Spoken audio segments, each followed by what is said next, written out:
എല്ലാ കൂട്ടുകാർക്കും സ്വാഗതം.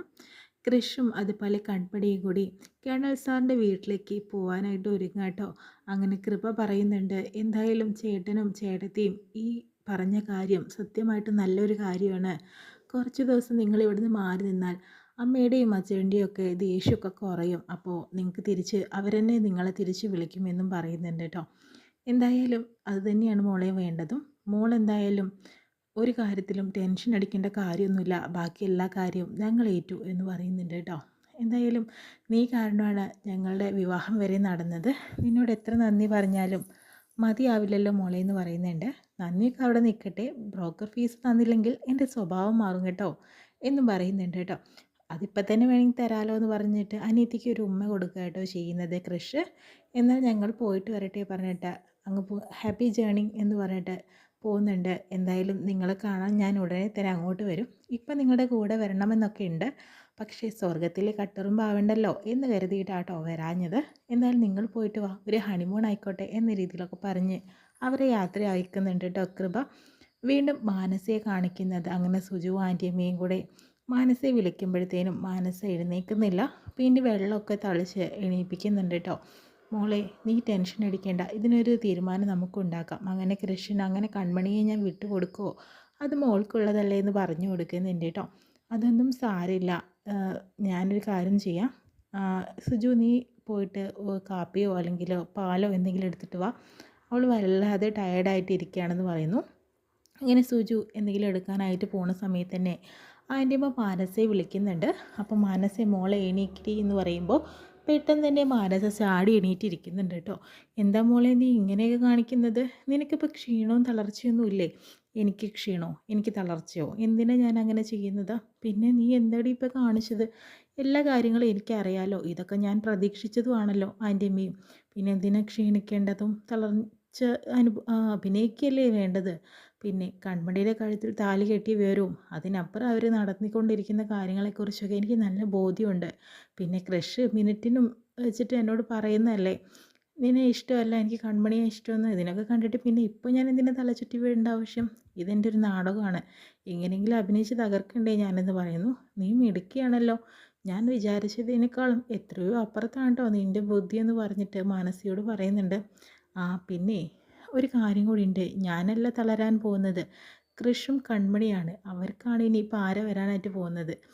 അവരെ നമുക്കൊന്ന് ഒതുക്കണം എന്ന രീതിയിൽ ആൻറ്റിയമ്മ പറയുന്നുണ്ട്. പിന്നെ ഞാനൊരു നീ ഒരു സത്യം പറയാൻ വേണ്ടിയിട്ടാണല്ലോ ഇവിടെ വന്നത്, എല്ലാവരും വിളിച്ചു കൂട്ടിയത്. ആ കാര്യം എന്തായെന്ന് പറയുന്നുണ്ട്. ഞാൻ അത് പറയുന്ന കേട്ടാൽ ഈ ഇരിക്കുന്ന ആൻറ്റിയമ്മ വരെ ചിലപ്പോൾ ബോധം കിട്ടി വീണമെന്നിരിക്കും. നീ എന്താ ചുമ്മാ പറയുകയാണോ?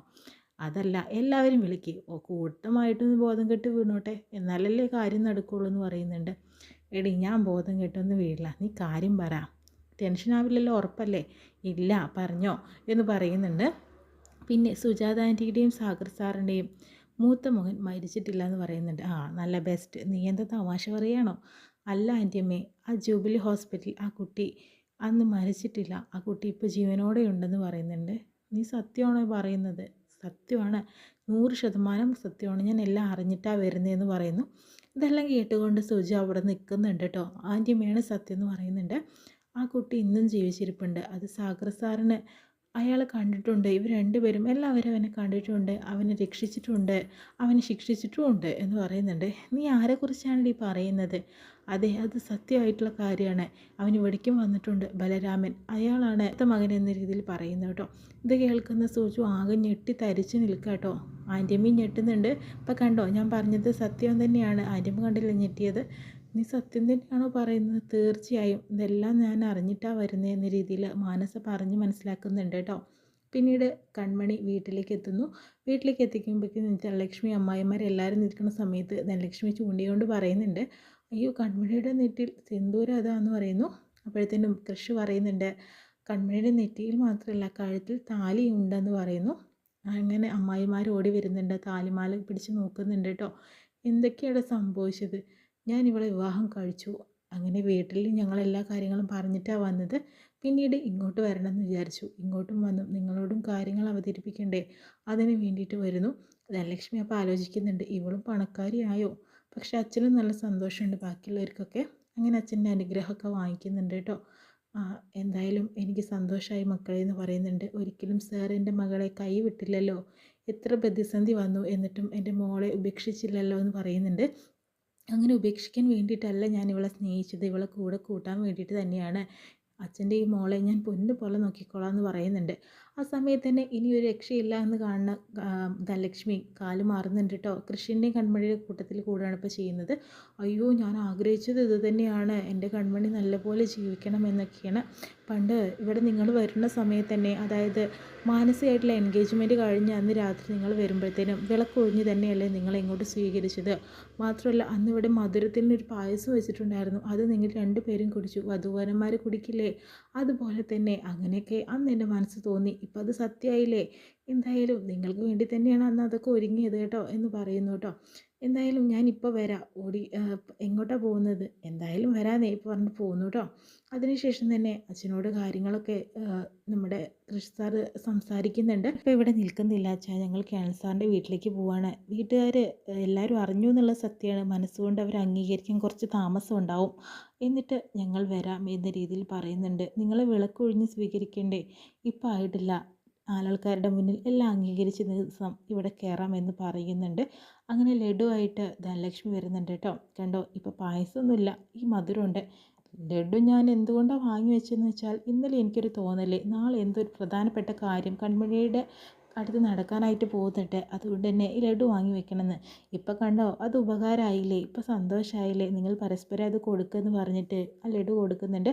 അപ്പം അമ്മായിമാർ പറയുന്നുണ്ട്, നീ ഒരു പഠിച്ച കള്ളിയാണ്, നിനക്ക് എങ്ങനെയാണ് ഇങ്ങനെ മാറാൻ സാധിച്ചത്.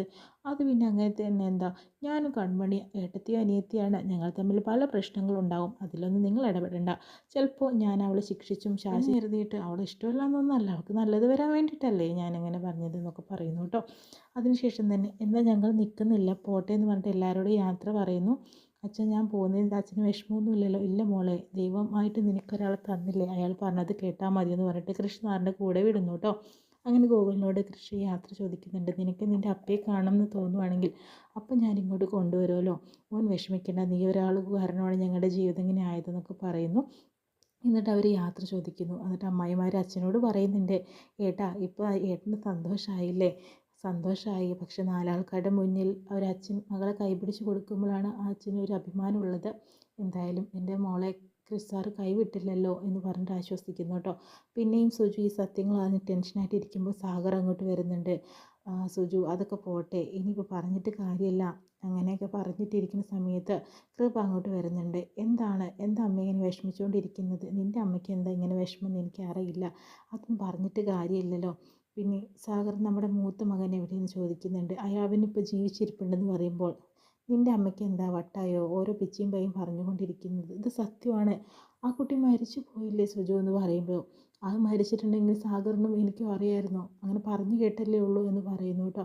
ആ കുട്ടി ജീവിച്ചിരിപ്പുണ്ട്, അവരിപ്പോഴും ഉണ്ട്, നമ്മുടെ കൂടെ തന്നെ ഉണ്ടെന്ന രീതിയിൽ പറയുമ്പോൾ എല്ലാവരും ഞെട്ടുന്നുണ്ട്. കൃപയ്ക്കും കാര്യങ്ങൾ മനസ്സിലായിട്ടുണ്ടല്ലോ, കൃപയും അത് തുറന്ന് പറയുമായിരിക്കും. ഇത്രയും കാണിച്ചുകൊണ്ട് ഇന്നത്തെ എപ്പിസോഡ് വിശേഷം കഴിയുന്ന പ്രമോയിട്ട്